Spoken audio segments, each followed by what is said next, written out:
Good evening बच्चों, welcome to चुनाडू live. और मैं आ चुका हूँ फिर से जेई मेन का सोल्यूशन लेके, जो आज थर्ड डे के लास्ट शिफ्ट का पेपर था। और पेपर कंपैरेटिवली इस बार थोड़ा अच्छा था, मैं ऐसा बोल सकता हूँ। लेकिन अगेन मतलब जो टफनेस लेवल है, अगर मुझे को 5 में रेट करने मिलेगा तो मैं आई वुड गो विथ 2। बहुत ही आसान नहीं था और बहुत ही मुश्किल नहीं था, थोड़े फैक्चुअल क्वेश्चंस भी थे। और जो डेटा हमें मिला है वो भी बहुत ज़्यादा, आई मीन का मुझे नहीं लग रहा कुछ डेटा में मिसिंग भी थी, लेकिन जो क्वेश्चंस हम फ्रेम कर पाए उसके बिहाफ पे ही हम अभी सॉल्यूशंस लेके आपके लिए आए हैं। कुछ क्वेश्चंस ऐसे ही as it is famous questions में से ही था। तो आई होप आपका एग्जाम भी अच्छा गया होगा और आप लोगों ने काफ़ी अच्छे स्कोर्स भी किए होंगे। तो चलिए कमेंट सेक्शन में भी बताइएगा अगर किसी का एग्जाम बहुत अच्छा गया है और सारे क्वेश्चंस जो मैं अभी डिस्कस करने वाला हूँ वो सारे सही हुए हैं। तो हम लोग पहले क्वेश्चन की तरफ मूव करते हैं। ये क्वेश्चन बहुत ही सिंपल क्वेश्चन था, even last year JEE advance में भी ऐसा क्वेश्चन आया था। वो रेशियो पूछ रहे थे V R M S to V average का। तो वी आर एम एस और वी एवरेज का जो रेशियो होता है वो आप लोगों को बहुत ही अच्छे से रटा हुआ रहता है, फॉर्मूला सबको याद होता है मोस्टली। तो जो हम फॉर्मूला लिखते हैं वो क्या लिखते हैं, तो फॉर्मूला होता है बेटा वी आर एम एस में अगर लिखेंगे तो रूट अंडर 3 RT/m लिखते हैं, राइट। ये होता है फॉर्मूला, जो कि ऑक्सीजन हो या कोई हो फर्क नहीं पड़ता, मोलिकुलर मास आप यूज कर लो। सिमिलरली वी अगर मेरे पास एवरेज आएगा तो मैं वी एवरेज की वैल्यू लिखूंगा रूट अंडर 8/π/RT/m, राइट। ये होता है formula for V R M S and V average. अगर मैं इसका एवरेज लेके देखूं तो ऑब्वियस सी बात है, अगर मैं R M S by average करूंगा तो 3 और पाई जो है ऊपर चला जाएगा, RT/m कैंसिल हो जाएगा, तो आंसर क्या हो जाएगा 3π/8। तो आंसर विल बी ए। जिन बच्चों का ए आंसर आया था 3π/8 वो बिल्कुल भी करेक्ट आंसर है। बाकी ऑप्शंस गलत हैं, लेकिन मोस्टली मुझे लगता है इस क्वेश्चन के अंदर मोस्टली बच्चों ने सही किया होगा, जस्ट बिकॉज ऑफ क्वेश्चन बहुत ही कॉम्प्लिकेटेड नहीं है, बहुत ही सिंपल है, फॉर्मूला बेस्ड है। हाँ, कभी कभी फॉर्मूला याद नहीं रहता, अपन कंफ्यूज रहते हैं आरएमएस क्या होता है, एवरेज क्या होता है एंड मीन स्क्वायर क्या होता है, राइट। तो ऐसे केस में आपके पास जो ऑब्वियसली फॉर्मूला अगर अभी कभी भी आपके पास आता है तो आपको ध्यान रखना पड़ेगा। तो आरएमएस क्या होता है, एवरेज क्या होता है, और एक और होता है मोस्ट प्रोबेबल, राइट। आपको वो याद रखना पड़ेगा, सारे फॉर्मूला याद रखने पड़ेंगे तभी ये क्वेश्चन हो पाएगा। बट ये क्वेश्चन का आंसर 3π/8 है। चलिए अगले क्वेश्चन की तरफ मूव करते हैं हम लोग। नेक्स्ट क्वेश्चन है solubility of CdSO4 in 8 into 10⁻⁴ is 8 into 10⁻⁴। S की वैल्यू दे रखी है, सोलिबिलिटी इन 0.01 मोलर H2SO4, राइट। तो हमें पता है CdSO4 क्या है, एक इनसॉल्युबल सॉल्ट है, और यहाँ पर हमें सोलिबिलिटी प्रोडक्ट लगाना पड़ेगा। तो अपन इसको तोड़ेंगे जब CdSO4 को, तो कैसे टूटेगा बेटा, ये टूटेगा आपका इक्विलिब्रियम साइन के साथ। कैसे होगा, तो CD का 2+ होगा और SO4 का 2- होगा। एकदम सिंपल था, इसमें कुछ भी दिक्कत नहीं है। अब अगर हमने मान लिया इसको S मान लिया, तो ये भी तुम्हारा क्या हो गया, S हो गया, राइट। कि एक ही हमें आयन मिले हैं CdSO4 में, CD2+ और SO4 2-, एक केटायन है और एक एनायन है, राइट। अब यहाँ पर कॉमन आयन लगेगा, बिकॉज ऑफ H2SO4 आपको पता होगा स्ट्रॉन्ग इलेक्ट्रोलाइट होता है। तो common ion strong electrolyte produce करते हैं, तो ये 2H+ हो गया, SO4 का 2- हो गया। अब आप देख सकते हो यहाँ भी SO4 2- है, यहाँ भी SO4 2- है, तो आई will go with the common ion effect. तो ऑब्वियस सी बात है, कॉमन आयन इफेक्ट के कारण से हम क्या मान लेंगे, हम ऐसा मान लेंगे कि ऑब्वियसली सल्फेट आयन बाहर से भी आ चुका है, तो यहाँ पर आपके पास 0.01 हमें इसमें ऐड करना पड़ेगा, राइट। कॉमन आयन लग चुका है, अब हम सिंपल इसको सॉल्व कर लेंगे। पहले ये एस था तो हम इसको अब एस डैश मान लेते हैं। सिंपल क्वेश्चन हो चुका है, तो अपन क्या करेंगे, S dash into S dash plus 0.01 is equals to KSP। और KSP की वैल्यू दे रखी होगी, ये सोलिबिलिटी प्रोडक्ट मुझे लग रहा है, ये सोलिबिलिटी प्रोडक्ट हो सकता है होगा। तो अगर सोलिबिलिटी प्रोडक्ट अगर है तब तो क्वेश्चन सिंपल हो चुका है कि एसपी की वैल्यू उठा के यहाँ से यहाँ पे डाल दो और एस डैश की वैल्यू निकाल लो। बहुत ही सिंपल क्वेश्चन था, एकदम सिंपल चिल्लर क्वेश्चन। तो KSP की वैल्यू इसके लिए देनी पड़ेगी एग्जामिनर को। इन्होंने K सोलिबिलिटी लिखा हुआ है, मैंने क्या बोला, डेटा हो सकता है थोड़ा हेर एंड देयर हो, लेकिन क्वेश्चन ऐसे ही बनेगा, आपको कॉमन आयन इफेक्ट लगाने पड़ेंगे, राइट। और इससे एस डैश की वैल्यू आ जाएगी। चलिए नेक्स्ट क्वेश्चन की तरफ मूव करते हैं, इंटीजर टाइप क्वेश्चन था ये। नेक्स्ट क्वेश्चन की तरफ मूव करते हैं, बोलता है charge on the colloidal sols of CdS and TiO2 are. अब अगेन अगेन ये एक सरफेस केमिस्ट्री का क्वेश्चन है, कंपैरेटिवली फैक्चुअल है ये। वो जनरली बच्चों को सल्फाइड के बारे में तो पता होता है, नेगेटिव सोल होता है, TiO2 के बारे में नहीं पता होता, तो मैं आपको बता देता हूँ बेटा, ये पॉजिटिव सोल होता है। ये एक फैक्चुअल क्वेश्चन है, जिसको याद होगा उससे हो गया होगा, जिसको याद नहीं हुआ होगा उनके लिए यहाँ पर -1 मिलने का चांस पूरा है, just because of we feel like कि सरफेस केमिस्ट्री तो बहुत आसान है, आराम से बन जाएगा हमसे। लेकिन कभी कभी क्या होता है, ऐसे क्वेश्चंस में आप -1 लेके आ जाते हैं, तो ध्यान रखेंगे अगर ऐसे क्वेश्चंस नहीं आते हैं तो कोशिश ना करें अटेम्प्ट करने का, क्योंकि गलती होने के चांसेस होते हैं। यहाँ पे आप कोई क्लू भी नहीं लगा सकते, ना कोई लॉजिक लगा सकते हैं, ये सिंपली मेमोरी बेस्ड क्वेश्चन। तो answer will be B, negative and positive. Next question की तरफ मूव करते हैं, deficiency of vitamin K because अब देखो बेटा, यहाँ पर विटामिन के बचपन से पढ़ाया गया है, क्लोटिंग में यूजफुल है, राइट। अगर ब्लड की क्लोटिंग करानी है, ब्लड अगर कभी कहीं से कट जाता है, ब्लड निकलने लगता है, तो वहाँ पे क्लोटिंग करने का काम कौन करता है? तो वो आपका विटामिन के ही करता है। ये बहुत ही सिंपल क्वेश्चन था, बचपन से लेके आज तक इवन मेरी मम्मा तक को पता है कि ब्लड क्लोटिंग के लिए विटामिन के की रिक्वायरमेंट है। जब कभी भी कुछ ऐसा मिलता है आसपास जहाँ पे विटामिन के लिखा हो, या ऐसा कोई फ्रूट है या फिर कोई ऐसा वेजिटेबल है जहाँ पे विटामिन, जिससे विटामिन के मिलेगा, तो फिर वैसे केस में बोलते हैं कुछ ज़्यादा खाया करो जस्ट बिकॉज उससे विटामिन के मिलने वाला है, राइट। तो इंक्रीज होता है इससे ब्लड क्लोटिंग, और जिस कारण से हमारे जो भी बॉन्ड्स होते हैं जहाँ कटता है वो ब्लड क्लोट हो जाता है, तो ऑब्वियसली हम सेफ साइड में रहते हैं। तो blood clotting is very important, that is why vitamin K equally is important for body. चलिए आगे बढ़ते हैं, सिंपल क्वेश्चन था, आगे मूव करते हैं। बोलता है H2O2 is use in the basic medium in which of the following reaction, right. अब इसमें देखो H2O2, यहाँ पे I2 माइनस, I2 से I2 माइनस होगा, रिडक्शन होता है। H2O2 बेसिक मीडियम में बहुत ही चिल्लर ऑक्सीडाइजिंग एजेंट हो जाता है, तो इसीलिए वो as a reducing agent behave करने लगता है। आपको पता होगा H2O2 दोनों की तरह एक्ट कर सकता है, as oxidising as well as a reducing agent. तो यहाँ पर वो ऑक्सीडाइज तो नहीं कर सकता, तो obviously Mn2 plus Mn4 plus तो ऑक्सीडेशन हो रहा है, ये तो ऑप्शन में नहीं जाएंगे हम। और दो ऑप्शन थे इसके अंदर, लेकिन मेरा आंसर बी से ही क्लियर है, बाकी दो ऑप्शन से कोई मतलब नहीं है। H2O2 बेसिक मीडियम में एक वीक वीक क्या होता है, ऑक्सीडाइजिंग एजेंट होता है, तो ये रिड्यूसिंग एजेंट की तरह बिहेव करने लगता है, और I2 जो है I2 माइनस में कन्वर्ट हो जाता है। एनसीईआरटी में आज इट लाइन लिखी हुई है।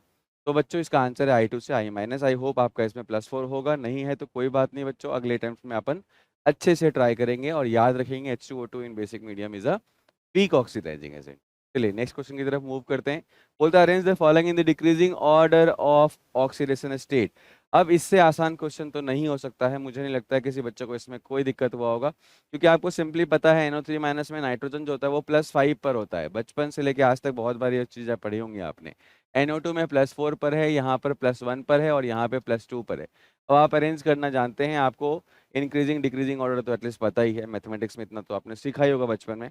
और एनीवेज केमिस्ट्री में भी आपको इतना कुछ पता है, जस्ट बिकॉज ये क्वेश्चन बहुत ही आसान था, कोई भी इसका आंसर आराम से कर सकता था अगर उसको ऑक्सीडेशन स्टेट निकालना आता है तो आंसर सिंपल था, आराम से इसको अरेंज कर लेंगे। नेक्स्ट क्वेश्चन, ये अगेन बहुत ही फेमस क्वेश्चन है, लास्ट शिफ्ट में भी आ चुका है, इवन फेब्रुअरी अटेम्प्ट्स में भी इसके ऊपर क्वेश्चन आ चुका है। नीलियम आयन का फॉर्मेशन होता है, that is why meta product जो होता है वो काफ़ी अच्छे मात्रा में बन जाता है, राइट। तो एनिलियम आयन का फॉर्मेशन होता है, लेकिन हमें तो पता है, इसका डेटा तक याद रहना चाहिए, ये 51% होता है, ये 47% होता है, और बचा हुआ जो 2% है वो तुम्हारा पैरा प्रोडक्ट होता है। यही इसका आंसर है, तो आई विल गो विथ, अगर ABC ऐसे लिखा हुआ है तो आई विल गो विद सबसे ज़्यादा C then B then A, right. तो सिंपल क्वेश्चन था, सबसे आसान क्वेश्चन में से एक था। अगेन ये क्वेश्चन बहुत ही फेमस क्वेश्चंस में से एक है, तो प्लीज़ बच्चों याद रखना, this is the process of nitration, right. HNO3 में अपन क्या कर रहे हैं, H2SO4 के साथ कॉन्सेंट्रेट H2SO4 यूज़ करते हैं, और फिर हम लोग प्रोडक्ट ऐसे बनाते हैं, राइट। और B इसलिए ज़्यादा बनता है जस्ट बिकॉज ऑफ एनिलियम आयन, वो मेटा डायरेक्टिंग होता है NO2+ के लिए। चलिए नेक्स्ट क्वेश्चन की तरफ मूव करते हैं बच्चों। नेक्स्ट क्वेश्चन बोलता है C2H5, यहाँ पर OH भी लगा हुआ है, तो इन्होंने छोड़ दिया है C2H5 OH and AgCN can form nucleophile. तो बच्चों C2H5 OH के पास भी क्या है, लोन पेयर है, AgCN के पास भी लोन पेयर है, तो ये न्यूक्लियोफाइल की तरह बिहेव कर सकता है, न्यूक्लियोफाइल फॉर्म कर सकता है, ये स्टेटमेंट तो करेक्ट है। दूसरा स्टेटमेंट बोलता है AgCN and KCN forms nitrile nucleophile, right. Nitrile का मतलब है CN माइनस का फॉर्मेशन, आपको पता होगा AgCN जो है वो कंपेरेटिवली मोर कोवलेंट है, वेयर एज KCN क्या है, आयनिक है। तो KCN तो CN माइनस प्रोड्यूस कर देता है, लेकिन AgCN नहीं प्रोड्यूस करता। वो क्या करता है, तो जब कभी भी रिएजेंट्स आते हैं या फिर रिएक्शंस में ये यूज होता है, तो इसके नाइट्रोजन के लोन पेयर पे अटैक होता है, राइट। और जिस कारण से साइनाइड का फॉर्मेशन होता है, rather I mean sorry isocyanide वाले बनते हैं, आइसो वाले बनते हैं, रादर के CN माइनस बाहर निकल रहा है, just because of covalent character high है, that is why CN minus easily release नहीं होता है। तो मतलब ये न्यूक्लियोफाइल इजिली प्रोड्यूस नहीं करता है, राइट। तो इन ऑल द रिएक्शन बिल्कुल गलत है ये बोलना, तो statement 1 is correct, statement 2 is incorrect, so I will go with B option, right. ये सिंपल क्वेश्चन था, अगेन जिसको थोड़ा सा भी पता होगा AgCN के बारे में कि AgCN के कोवलेंट कैरेक्टर ज़्यादा है, दैट इज वाई वो CN माइनस जल्दी लूज नहीं करेगा। चलिए नेक्स्ट क्वेश्चन की तरफ मूव करते हैं। बोलता है ए molecule A डायमेराइजेज in 2 molar solution. The boiling point is 100.52 degree centigrade. TB of water is given as, मतलब boiling temperature is given as 100 degree centigrade, find the percentage association, right. तो अगर मान लेते हैं अपन परसेंटेज एसोसिएशन का मतलब है alpha beta, अपन इसको मान लेते हैं बीटा है, परसेंटेज एसोसिएशन क्या है, बीटा है, राइट। तो आपको पता होगा ये क्वेश्चन है आपके कहाँ से, elevation in boiling point, right, that is delta TB equal to K B into M. तो delta TB equal to K B into M, और यहाँ पर के बी जो है वो आपको पता होगा एक कांस्टेंट है, एम क्या है, मोलालिटी है। अब यहाँ पर के बी की वैल्यू उन्होंने नहीं दे रखी है, दे भी रखी होगी तो बच्चे ने बताया नहीं, लेकिन हमें याद है वाटर के लिए होता है 0.52, ये के बी हो गया आपका 0.52।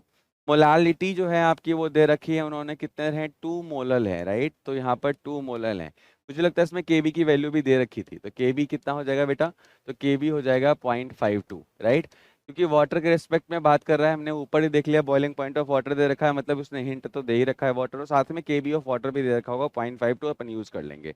अब ये हो गया 0.52 इंटू 2, राइट। और यहाँ पर हम एक और आइडेंटिफाई करते हैं कि factor, that is want of factor I, जिसको मैंने यहाँ लिखा नहीं है, मैं यहाँ पे लिख देता हूँ। और आई की वैल्यू होती है बेटा 1 plus 1/n-1 into 1/n-1 into beta. वहां पे अल्फा यूज करते हैं जब डिसोसिएशन होता है, क्योंकि यहाँ पे एसोसिएशन है, that is why I have used beta. और डेल्टा टीवी क्या है, तो जितना एलिवेशन हुआ, तो 100 डिग्री सेंटीग्रेड तो उसका बॉइलिंग पॉइंट है, एलिवेशन कितना होगा बेटा, तो वो एलिवेशन इज 0.52, राइट। अब क्या करेंगे, इसको इससे कैंसिल कर देते हैं, है ना। तो इससे आ गया 1 इक्वल्स टू 2 इंटू 1 प्लस अब ना 1/n, एन क्या है, तो कितने मॉलिक्यूल आके मर फॉर्म कर रहे हैं, राइट, पॉलीमर टाइप। जैसे यहाँ पे डायमेराइज बोलता है, मतलब दो आपस में मिलकर जुड़ रहे हैं, राइट, एक मॉलिक्यूल का फॉर्मेशन कर रहे हैं। तो आई यूज NH2-1 इनटू क्या, बीटा, है ना। ये सॉल्व कर लेंगे आराम से अपन, क्या हो जाएगा यहाँ पर 1 इक्वल्स टू 2 तो यहाँ पे मल्टीप्लाई हो गया, अंदर गया ये, तो प्लस क्या आ गया बेटा, तो अंदर आ गया ये, तो 2 इंटू 1/2-1 क्या हो जाएगा, -1/2, राइट, टाइम्स ऑफ क्या, बीटा। अब इससे 2 से 2 कैंसिल हो गया, इसको इधर लेके जाते हैं, इसको इधर लेके जाएंगे तो क्या हो जाएगा बेटा, ये इसको इधर लेके जाएंगे तो ये -1 हो जाएगा, तो -1 इक्वल्स टू -1 बीटा। तो इससे आ गया माइनस माइनस कैंसिल, तो बीटा इक्वल्स टू 1, मतलब हो गया ये 100% डायमेराइज होगा। कितना होगा, 100% डायमेराइज होगा। तो आंसर विल बी 100% डायमेराइज, मतलब जो डिग्री ऑफ क्या है, डायमेराइजेशन है, जो डिग्री ऑफ डायमेराइजेशन है, दैट विल बी 100%, राइट। तो डिग्री ऑफ डायमेराइजेशन कितना हो जाएगा, 100%, या फिर मैं ऐसा बोल सकता हूँ द परसेंटेज एसोसिएशन, तो अगेन सेम आंसर है, दैट इज 100%। तो क्वेश्चन कंपैरेटिवली आसान था ये, जिसको थोड़ा सा भी आइडिया होगा एसोसिएशन के केस में कैसे फॉर्मूला यूज करते हैं, उनसे ये क्वेश्चन आराम से बन गया होगा, राइट। बस यहाँ पे एक ही बस कैच था, वो ये था कि यहाँ पे हमें 1/n यूज करना है और n की वैल्यू 2 यूज करनी है। अगर ये ट्राइमराइज होता तो अपन 3 यूज करते, टेट्रामराइज तो 4 यूज करते, राइट। ऐसे करके यूज करेंगे अपन n की वैल्यूज। चलिए नेक्स्ट क्वेश्चन की तरफ मूव करते हैं। बोलता है Bohr's model could explain the stability and the line spectrum of lithium plus. बिल्कुल गलत है, लिथियम प्लस के बारे में उसने कुछ नहीं बताया था, उसने hydrogen and single electron species के बारे में बात करी थी, राइट। तो स्टेटमेंट 1 तो इनकरेक्ट है। बोलता है Bohr's could not explain the splitting of spectral line in magnetic field. बिल्कुल करेक्ट है, ये तो बोर्स का वन ऑफ द लिमिटेशन था। Electric and magnetic line fields के अंदर स्पेक्ट्रल लाइंस का स्प्लिटिंग किसने किसने दिया था, तो इलेक्ट्रिक फील्ड लाइंस में दिया था स्टार्क ने, और मैग्नेटिक फील्ड लाइंस में दिया था जीमन्स ने, राइट। तो बोर्स ने एक्सप्लेन नहीं किया था, मतलब स्टेटमेंट 2 क्या है, बिल्कुल करेक्ट है। तो मतलब statement 1 is incorrect, statement 2 is incorrect, I mean statement 2 is correct, so I will go with option number B, right. It could not explain, Bohr could not explain, बिल्कुल करेक्ट बात है। किसने एक्सप्लेन किया था, जीमन ने एक्सप्लेन किया था magnetic field में, और स्टार्क ने एक्सप्लेन किया था splitting of spectral lines in electric field, ठीक है। चलिए नेक्स्ट क्वेश्चन की तरफ मूव करते हैं। Partial hydrolysis of A gives XeO2F2, find the lone pair of A, right. अब इस क्वेश्चन में XeO2F2 से एक क्लू मेरे को मिलता है, पता है क्या, एक क्लू ये मिलता है कि ये हेक्सावेलेंट है, जेनॉन यहाँ पे हेक्सावेलेंट है। कैसे, तो जेनॉन ने 4 बॉन्ड तो ऑक्सीजन से फॉर्म किए, 2 बॉन्ड फ्लोरीन से बॉन्ड फॉर्म किए, तो क्या है, हेक्सावेलेंट है। ये एनसीईआरटी में क्लियरली दे रखा है हेक्सावेलेंट, दैट इज XeF6 में अगर हम क्या ऐड करें, अगर हम 2 मोल ऑफ वाटर ऐड करें, 2 मोल ऑफ वाटर ऐड करें, तो यहाँ पे फॉर्मेशन होता है, 2 ऑक्सीजन जाके ऐड हो जाते हैं Xe के अंदर, तो यहाँ पे हो जाता है बेटा XeO2, राइट। और 2 ऑक्सीजन ऐड होगा तो 4 हाइड्रोजन 4 फ्लोरीन रिप्लेस होगा, क्योंकि फ्लोरीन की वैलेंसी 1 होती है, ऑक्सीजन की 2 होती है, राइट। तो ट्वाइस नंबर में वो रिप्लेस होगा, तो मैं यहाँ लिख लूंगा F2, राइट। मतलब अगर 2 ऑक्सीजन आएगा तो 4 फ्लोरीन को निकलना पड़ेगा, just because of valency of oxygen is twice of that of fluorine. अच्छा, उसके बाद हमारे पास 4 हाइड्रोजन है, 4 फ्लोरीन बाहर निकला है, तो 4 टाइम्स ऑफ HF का फॉर्मेशन हो जाएगा, करेक्ट। तो मतलब समझ में आ गया वो कालिया कौन है, वो कालिया है हमारा HCF6, राइट। इसी को अगर मैं क्या करता, अगर मैं इसको 1 मोल ऑफ वाटर के साथ रिएक्ट कराता और हाइड्रोलाइज कराता तो क्या बनता ये, तो ये बन जाता XeOF4 और 2 मोल ऑफ हाइड्रोजन फ्लोराइड बाहर निकलते, करेक्ट है। यही अगर मैं कंप्लीट हाइड्रोलाइसिस कराता इसका, मतलब वाटर की कोई कमी ही नहीं है, तो सारे के सारे फ्लोरीन रिप्लेस हो जाते हैं और बन जाता है ये XeO3 और साथ में 6 मोल्स ऑफ HF का फॉर्मेशन होता, ये सही होता है, राइट। तो मतलब हमारा वो जो मॉलिक्यूल है वो कौन है, XeF6। अब XeF6 में जेनॉन के पास आउटर मोस्ट में 8 इलेक्ट्रॉन होते हैं, फ्लोरीन ने 6 इलेक्ट्रॉन शेयर कर लिया, बच कितने के बेटा, 2। तो 2 का मतलब है लोन पेयर कितने होंगे, 1 लोन पेयर। जो वो कंपाउंड जिससे XeO2F2 बना ऑन पार्शियल हाइड्रोलिसिस, वो कौन है, XeF6, और XeF6 के अंदर 1 लोन पेयर है, ठीक है। तो क्वेश्चन वाज कंपैरेटिवली इजी, लेकिन आपको ये बात पता होना चाहिए तभी ये आसान था, अदरवाइज हो सकता है किसी के लिए मुश्किल भी हो, देयर इज अ पॉसिबिलिटी। अगर आपने हाइड्रोलिसिस नहीं देखा है जाके नोबल गैसेस में जेनॉन का, तो फिर आपको ये क्वेश्चन टफ लगेगा।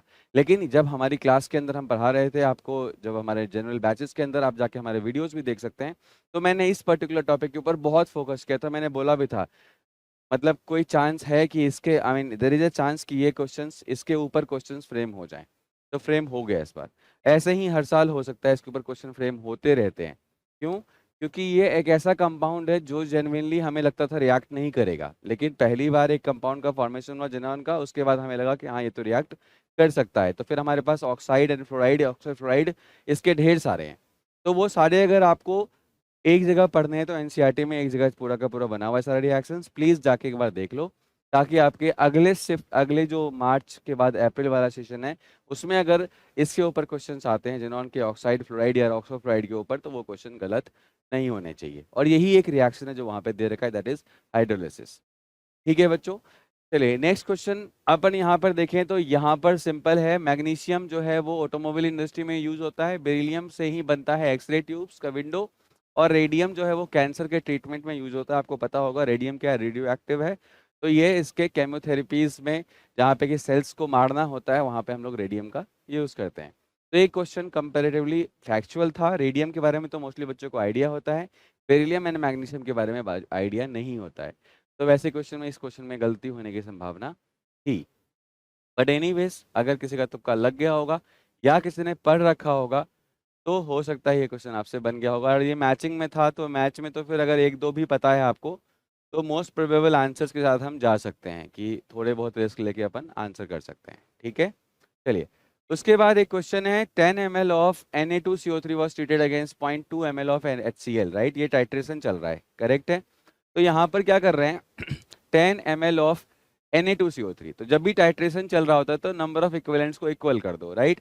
अब नंबर ऑफ इक्विवेलेंट्स होता क्या है, चलो ये फॉर्मूला पहले लिख लेते हैं। तो n इंटू वी होता है, राइट। तो N1V1 इक्वल टू, अगर मैं N2V2 कर दूं तो मेरा क्वेश्चन सॉल्व हो जाएगा। अब N1V1 क्या है, तो N1 है तुम्हारा Na2CO3 का मोलारिटी इंटू Na2CO3 का मोलारिटी इंटू उसका n factor, right, into V1 जो दे रखा है। N2 क्या है, तो नॉर्मेलिटी, मोलारिटी ऑफ क्या, molarity of HCl into n factor of HCl into volume of HCl। मैंने 1 Na2CO3 को मान रखा है, और 2 जो है वो मैंने 2 जो है हमें हमने उसको HCl को मान रखा है। बोलता है 10 ml of Na2CO3 was treated against 0.2 molar HCl, the following were the values obtained. ये सारे वैल्यूज आई हैं। पूछ रहा है आपसे what is the molarity of Na2CO3। Okay, मतलब मोलारिटी इसका नहीं दे रखा है, तो हम मोलारिटी को M1 एज इट इज लिख लेते हैं।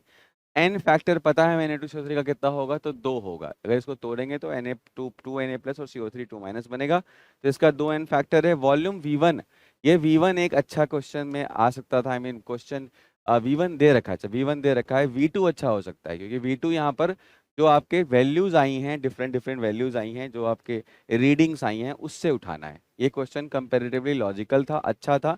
जिसको प्रैक्टिकल केमिस्ट्री थोड़ी बहुत आती है या फिर थोड़े बहुत लैब में जाके एक्टिविटीज कर रखे हो, उनसे ये क्वेश्चन आराम से बना होगा।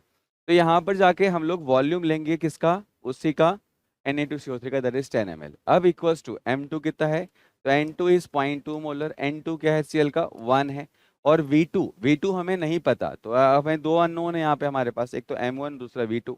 तो वैसे केस में हम रीडिंग्स को देखेंगे, तो रीडिंग्स मुझे क्या दिख रहा है कि सारे रीडिंग्स क्लोज टू 5 है, और सबसे ज्यादा वैल्यूज भी 5 रीडिंग्स की आई है, मतलब यहाँ पे टाइट्रेशन हो रखा है, राइट। तो मैं इसलिए वॉल्यूम क्या यूज कर लूंगा, 5 यूज कर लूंगा, मतलब यहाँ पे जाने के बाद टाइट्रेशन ओवर हो गया होगा, that is why all the values are near about 5, right. तो यहाँ पर बस यही दिमाग लगाना था, जो वैल्यू बार बार टाइट्रेशन में रिपीट हो रही हो समझ लेना, वही हमारा कहाँ पर, वहीं पे हमारा बैलेंस पॉइंट है। तो वैसे केस में हम आराम से M1 की वैल्यू निकाल सकते हैं। M1 हो जाएगा तुम्हारा, ये हो जाएगा 0.2 into 5 that is 1, 1 divide by 20, और 1 डिवाइड बाई 20 अगर मैं करूँ ऊपर नीचे 100 से मल्टीप्लाई कर दो आपके सोल्यूशन के लिए, एग्जाम में गलतियां ना करें आप, इसके लिए मैं इसको ऊपर नीचे मल्टीप्लाई कर रहा हूँ, बच्चे हर बड़ी में गलती कर जाते हैं। और 25 जा और 5/100 दैट इज 0.05। तो ये मेरा आंसर होगा, 0.05 मोलर है तुम्हारा कौन, Na2CO3 इस पर्टिकुलर टाइट्रेशन के लिए। ये क्वेश्चन कंपैरेटिवली इजी तो था ही, टाइट्रेशन है तो यही वाला फॉर्मूला लगाना है, बिकॉज ऑफ एंड पॉइंट यहीं पे मिलेगा मेरे को। लेकिन इन दैट केस वॉल्यूम कैसे यूज करना है HCl का, तो उसके लिए थोड़े बहुत इन्फॉर्मेशन की रिक्वायरमेंट है। बट आज के बाद अगर ऐसे क्वेश्चंस आते हैं तो बच्चों गलती मत करना, क्योंकि वही वैल्यूज हम लेंगे जो नियर अबाउट काफी टाइम से रिपीट हो रही है उस पर्टिकुलर टाइट्रेशन के दौरान, हम उसी वैल्यूज को उठाएंगे। मतलब एक बार ट्रायल किया, ये आया, दूसरी बार भी आया, तीसरी बार में, चौथी बार में, पांचवी बार में, तो मतलब जो वैल्यूज आ रही है वो सब वैल्यू क्या है, नियर अबाउट 5 है। तो मतलब 5 ही वो पॉइंट है जहां से, वही वॉल्यूम है 5 जहां से कि टाइट्रेशन कंप्लीट हो जाएगा, राइट। तो सिंपल क्वेश्चन में से ही मानूंगा मैं इसको, 0.05 molar is the answer, right. तो इसी के साथ बच्चों आज जो क्वेश्चंस हमें मिले थे उसके सॉल्यूशंस कंप्लीट हुए हैं। लेकिन अगर मैं आपको फिर से बताऊं कि एनटीए जब अपना क्वेश्चन रिलीज करेगा क्वेश्चन पेपर, तो हम लोग फिर से सॉल्यूशन के साथ आएंगे, ताकि आपको राइट इंसाइट मिले इस पेपर में क्या था कैसा था। और साथ में हम लोग ये भी एनालिसिस लेके आएंगे कि कौन सा चैप्टर सबसे इंपॉर्टेंट हो रहा है मेंस के एग्जाम में, किसका वेटेज कितना है। ऑल्दो मैं तो देख पा रहा हूँ ओवरऑल चीजें पूछी जा रही हैं, लेकिन कुछ चैप्टर को बिल्कुल इग्नोर कर दिया गया है, जैसे कि इलेक्ट्रोकेमिस्ट्री बिल्कुल नहीं पूछ रहे, कम पूछ रहे हैं, या फिर पूछ भी रहे हैं तो बच्चों को डेटा नहीं पता होता, इस कारण से हम तक क्वेश्चंस पहुंच नहीं पाते हैं। तो लेकिन केमिकल काइनेटिक्स पूछे जा रहे हैं, इवन प्रैक्टिकल केमिस्ट्री पूछ रहे हैं, केमिस्ट्री इन एवरी लाइफ बहुत इंपॉर्टेंट हो रहा है, बहुत ज़्यादा इंपॉर्टेंट है। बायो मॉलिक्यूल्स के ऊपर भी क्वेश्चंस फ्रेम हो रहे हैं, पिछले शिफ्ट में थे उसके ऊपर क्वेश्चंस, सॉलिड स्टेट के ऊपर भी क्वेश्चंस फ्रेम हो रहे हैं, सॉल्यूशंस के ऊपर भी क्वेश्चंस फ्रेम हो रहे हैं, मोस्टली एलिवेशन, बॉइलिंग पॉइंट या फिर वांट फैक्टर के ऊपर क्वेश्चंस फ्रेम हो रहे हैं। तो ऐसे क्वेश्चंस ऑब्वियसली ये पॉइंट्स ऐसे हैं जहाँ पे कि बार बार एम्फेसिस देते भी हैं हम लोग क्लास के अंदर, क्योंकि इंपॉर्टेंट पॉइंट्स में से एक है। और साथ में एनसीईआरटी रीडिंग इज मस्ट, ये तो समझ में आ चुका है मेंस 1 मेंस 2 देखने के बाद। तो बच्चों एनसीईआरटी रीडिंग स्टार्ट करो अगर आपको अपना परसेंटाइल अप करना है तो। आज के लिए इतना ही बच्चों, जिनेडू लाइव चैनल को सब्सक्राइब कीजिए और अपने दोस्तों के साथ शेयर कीजिए, ताकि उनके पास भी हमारे लेक्चर्स पहुंचे और वो भी इनका कंप्लीट बेनिफिट ले पाएँ। साथ में बच्चों अगर ये वाला मेंस उतना अच्छा नहीं गया, थोड़ा लाइट रह गया, तो कोई बात नहीं, आपके पास अभी भी 2 चांस है।